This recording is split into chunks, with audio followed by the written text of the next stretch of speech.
Stop worrying about life. Just do this. You're not broken, you're just tired. Ever feel like your brain is running on 15 tabs, but none of them are loading? You're sitting there trying to focus, but your thoughts won't cooperate. Worry hums in the background like an old fridge, never too loud, but always there. And if you're honest, you're exhausted, not just physically, emotionally, existentially. You're not broken, you're just tired of holding it all together. And maybe, just maybe, you've been trying too hard to control a life that was never meant to be controlled. Let's pause, because what if there's another way? What if peace isn't found in the next goal or the next fix, but in stopping, breathing, and simply doing this one thing right here, right now? Stick with me. It's not complicated, but it is powerful. Why we worry, the noise in our heads.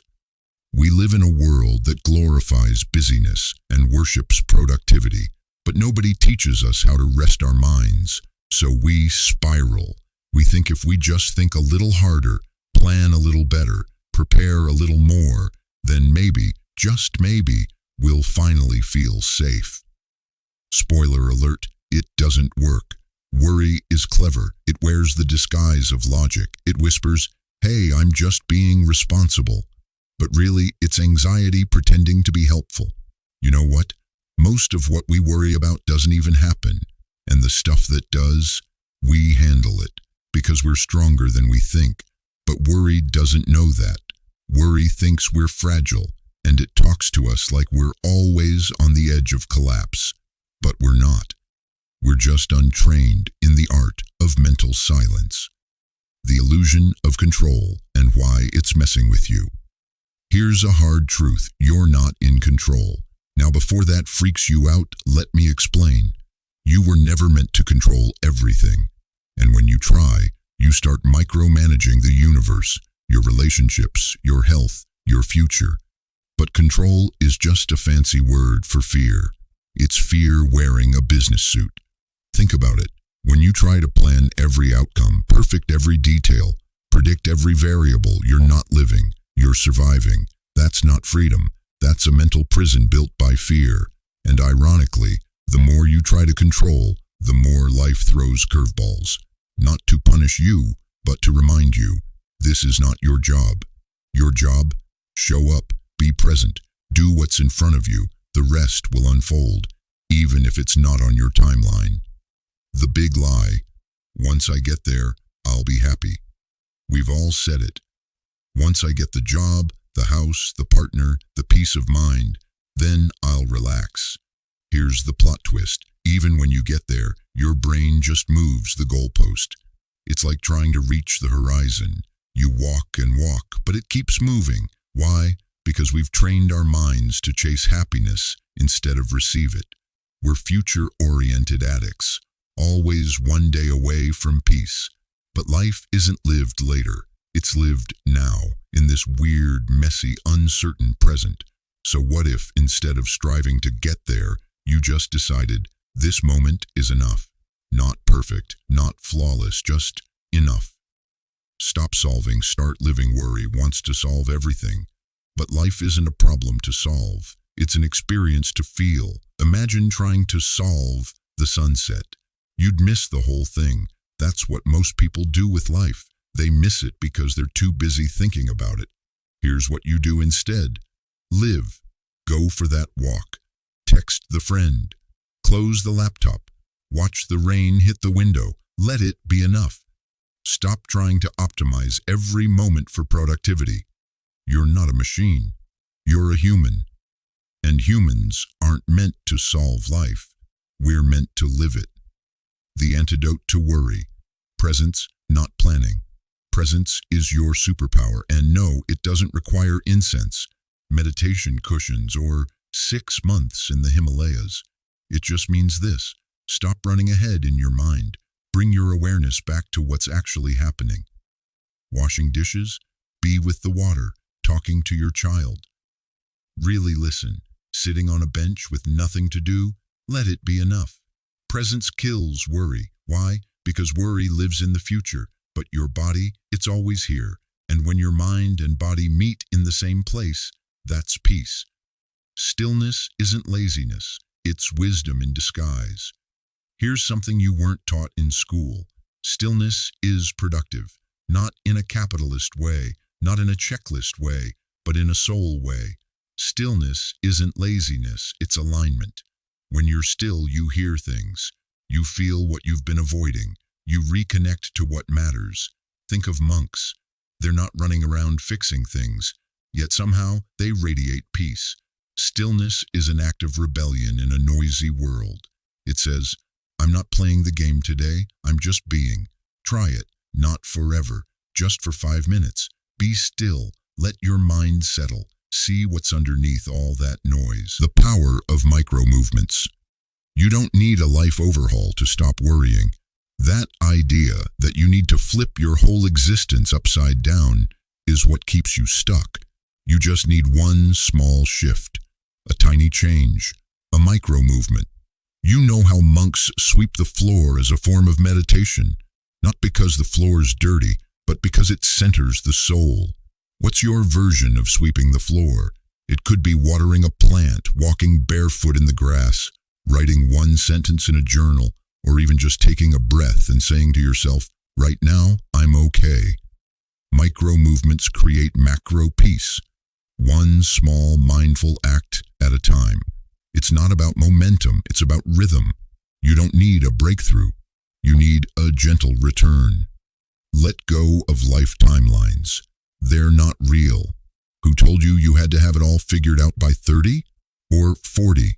Or 60? Seriously, who wrote that rule book? We treat life like it's a project plan, with milestones, deadlines, and performance reviews. But real life, it doesn't care about your Gantt chart. People bloom at different times. Some figure it out at 19, others at 49. Some never do, and they still find peace anyway. So let's stop measuring life by timelines. Stop comparing your journey to someone else's highlight reel. You're not late. You're not early. You're exactly where you're meant to be. This isn't a delay. It's just your path. Silence the what-if voice with this one shift. What if I fail? What if they leave? What if I never find peace? You know that voice. It loops in your head like a broken record. It tries to prepare you for disaster, but all it does is paralyze you. Here's the shift. Every time that voice says, what if? You answer back, even then, I'll be okay. Because you will be. Even if it goes wrong. Even if you fall.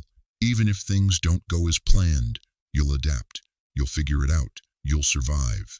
That phrase, even then, I'll be okay, isn't denial. It's courage. It's you saying, I trust myself more than I trust my fears. Embrace uncertainty like a monk. Uncertainty is the birthplace of growth. You ever notice how monks seem unfazed by chaos?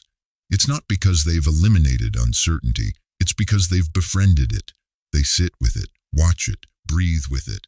Because they understand life is supposed to be uncertain. That's not a bug, it's a feature. When you stop needing guarantees, you start living with curiosity. You begin to see challenges as invitations instead of threats. So next time you feel that tightness in your chest, that urge to control or predict, pause. Say to yourself, this is uncertainty, it's okay. I can be here too. The daily ritual that rewires your mind. You don't need a 10-step routine or a new app. You need one simple ritual done daily without fail. Ready? Sit down, close your eyes, breathe, and ask yourself, what's real right now? Not what might happen or what did I mess up? Just what's real. Maybe it's the weight of your body in the chair, the sound of a fan, the rhythm of your breath, the stillness between thoughts. That's your anchor. That's your truth. That's where worry can't survive. Do this for 2 minutes a day, then 3, then 5. Let it grow naturally. Soon, your mind starts to follow your breath, not your fears. The only 3 questions that truly matter. We clutter our heads with 1,000 questions every day, but most of them don't matter. These do. 1. Is this thought helping me? 2. Is this moment asking me to act or just to notice? 3. Am I trying to control or trying to connect? Ask yourself these anytime you feel spiraling thoughts take over. They cut through the noise. They bring you back to center, because real peace isn't found in answers. It's found in better questions. What to do when you don't know what to do? You've probably had one of those days, or weeks, or months, where nothing feels clear. You're foggy, uncertain, heavy, and everyone says, just take action. But what if you don't know what action to take? Here's the secret. Do the next kind thing, not the next smart thing, not the next perfect thing, the next kind thing. Kind to yourself, kind to someone else, kind to the moment. Make tea, call your mom, breathe deeply, pet your dog, sit under a tree, write a messy paragraph. Let the kindness guide you forward. Clarity doesn't come from pushing, it comes from softening. End note. You're doing better than you think. If you've made it this far, let me say something most people forget to tell you. You're doing better than you think. Seriously. You've carried things no one sees. You've survived days you never thought you would. You've grown in quiet ways. You've kept going when quitting would have been easier, and all while worrying whether you're enough. But you are. You don't need to fix everything. You don't need to know what's next. You just need to do this. Breathe. Be here. Let go just a little. Then trust. The rest will come. Because it will. Like this story, let it sit with you. Let it move you. If this helped you, like, share, or subscribe. Not because I need the numbers, but because maybe, just maybe, someone else out there needs to hear this too. You're not alone. You're not behind. You're not broken. You're just human. And that's more than enough. Final thoughts. You were never meant to do life alone. Sometimes we carry the weight of the world on our shoulders. Quietly, invisibly. We smile when we're supposed to. We say we're fine when we're breaking inside. We think we're the only ones worrying this much, feeling this lost, questioning everything. But you're not alone. You were never meant to figure out every answer. You were never meant to solve every problem. Life was never about perfection. It was always about presence. So if your heart is heavy, if your mind won't stop spinning, if the road ahead looks blurry, pause. Place your hand on your heart. Take a slow breath and whisper to yourself, I don't have to have it all figured out. I just have to keep showing up. And you're doing that. Right now. Reading this. Breathing through this moment. That's more than enough. Because peace doesn't come all at once. It arrives quietly, like the soft light of morning. One breath, one small act of kindness, one gentle truth at a time. So stop worrying about life. Just do this. Come back to yourself. Again and again. Gently, kindly, bravely. You've got this. And we're in this together. If this story touched your heart, leave a comment. Share it with someone who needs it. And don't forget to hit that like and subscribe button so we can keep walking this beautiful, messy, meaningful journey together. You're not behind. You're not broken. You're growing in all the right ways. See you in the next one.